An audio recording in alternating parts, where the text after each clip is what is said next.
Hello, today I would like to show you how I'm going through a process of changing cells in the Adaro Adalit L2000-L or LB. This is an extremely important thing for you to understand. Those are explosive proof flashlights.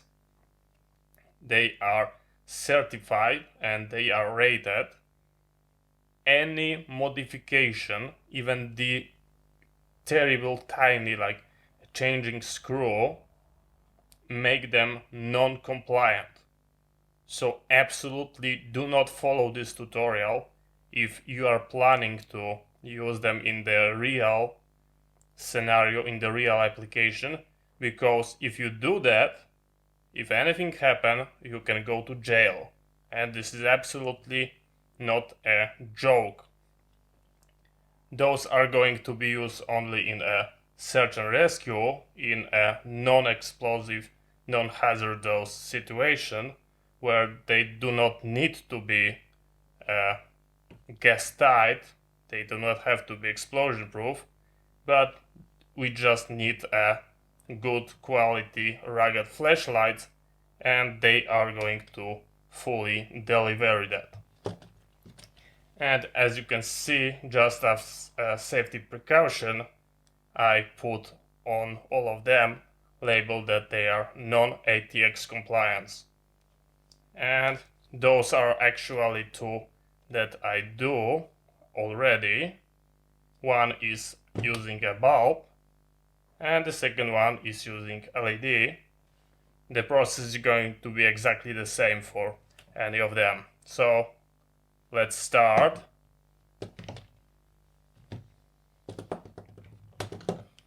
This is the unit that we are going to work on. First of all, make sure that is completely discharged. Absolutely nothing on the screen. It's a completely dead light, and that's what we want. Let's start from unscrewing them. This is the screw that we are going to use.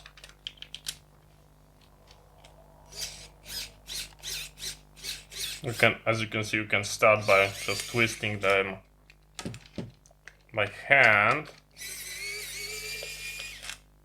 And this is what we've got inside. This is our head that we can rotate. This is how it looks like. This is a foam piece, and here we can disconnect the head just like that. We've got just connectors there, and here we can see we've got another connector between a battery. And if you can see, there will be also a fuse. So this is a fuse. If the light is not working, you might check the fuse, because maybe the battery is good and the problem lies in the fuse, but not in this case. And here we've got two batteries. I'm not sure if you can let me help myself. There are two batteries that looks exactly like this, 18650, and this is the battery pack that I'm going to install. But first, as this was designed to be never disassemble and never use or replace, it was meant to be thrown away. And I'm not sure if you can see, but there is some sort of resin,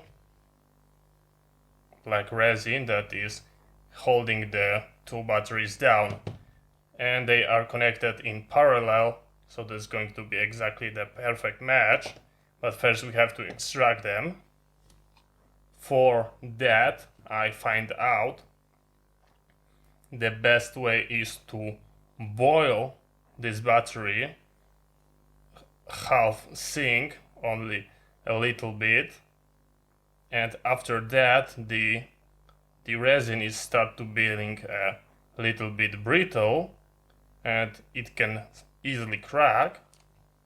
Then we are going to put a screw on each of those batteries, because there is a hard reach with the pliers. Even if you've got the pliers, it's really hard to pull them out. I'm going to put a screw inside of them.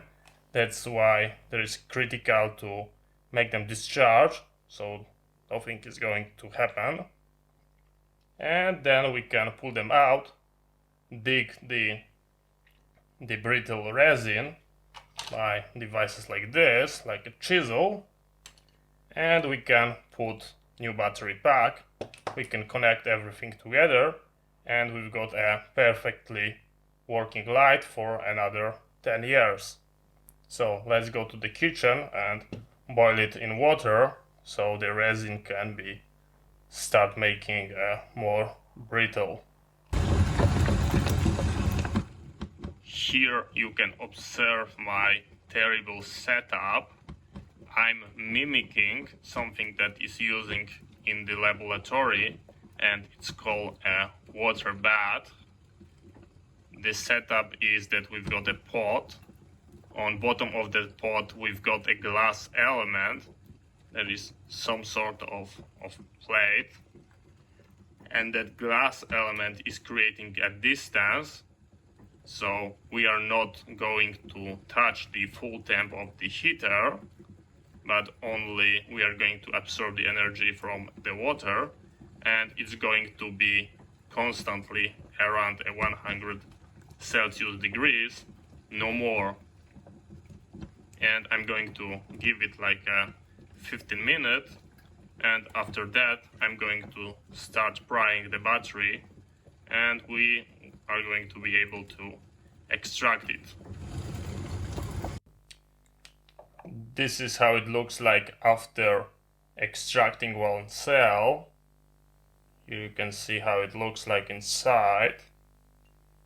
And now I'm going to do exactly the same process with a second cell, but now we've got the room, and I'm going to put it into the clear space.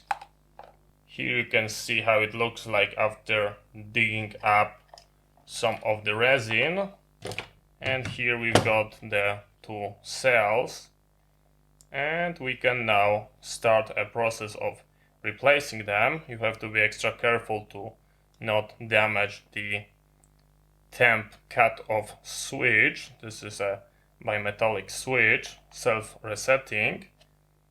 The black one is the negative, and the white one going through the thermic switch is a positive. So we are going to get an extremely simple job, and I'm going to just cut it.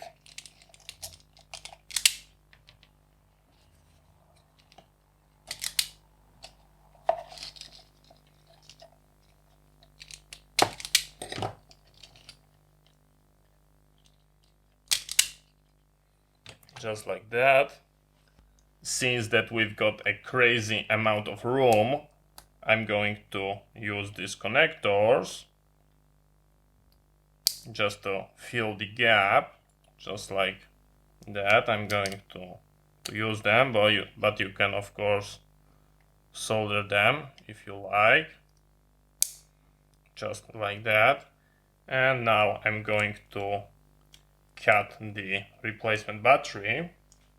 Wires that I'm not going to be used there are taped, and now we are going to strip our negative and positive. The negative goes to the black terminal, just like that, and the positive to the white and to the thermal switch, just like that. And it's done. As you can see, it powered up. Now I'm just going to make sure that the thermal switch is going to be touching the battery. And this is how it looks like. Just like I told you, we've got a lot of room. And we are going to try the slide. So the negative to the blue, the positive to the brown. And now we are going to be able to power it up. And as you can see, it's working perfectly. I'm going to assemble and recharge the battery, and we've got our job done. And this is how it looks like. After 15 minutes we've got everything working. The battery level indicator is going to be reset after fully discharged and charged on the charger, and everything is working like it should. The main light, the close light, and yeah, we've got a good fix. And you have to tell me whether spending a 15 minute some time and making this light work again for non-ATEX application, whether it was worth. In my opinion, yes. And I've got a really nice set of those lights. Touch is, of course, put a non-ATEX label. It's not going to be misused because we do not work in that kind of environment, so there is absolutely no risk, but just if someone see it, so no one is going to be mistaken. So this is how it looks like. Thank you very much for watching. I hope you find that interesting. See you next time, and bye bye.